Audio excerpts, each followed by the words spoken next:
We've created all of these security infrastructure devices and firewalls and network address translations and network access controls because we're always concerned about who's connecting to our network.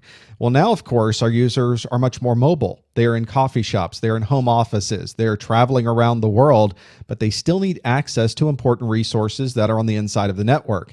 And that is one of the primary balancing acts you have as a security professional is how do you provide the important business access to these devices, but still keep everybody secure? So remote access becomes a very, very important component of this.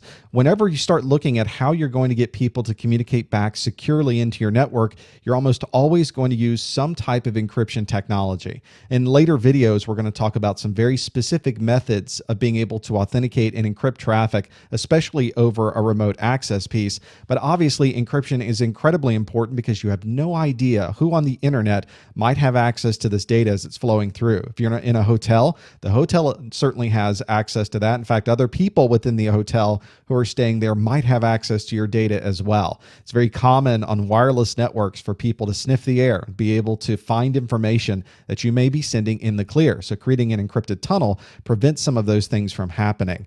You might also want to add on additional technologies to provide additional authentication functions. For instance, be able to have a token generator of some kind, whether a hardware token generator or one in software that's constantly providing these pseudo-random numbers to you. So not only do you have to put in your username and your password, but you also have to put in some other piece of information. Usually it's based on something that you have with you, something like a token generator. You have to now type in username, password, and 778645 and hit enter. And these numbers, of course, are updating themselves every 30 seconds, every 60 seconds. So when your in server sees that this is your username, this is your password, that must be you because you happen to know the secret number that was popping up during that last 60-second period. Just another method, another thing that we can add to make sure the people from outside are really who we think they are.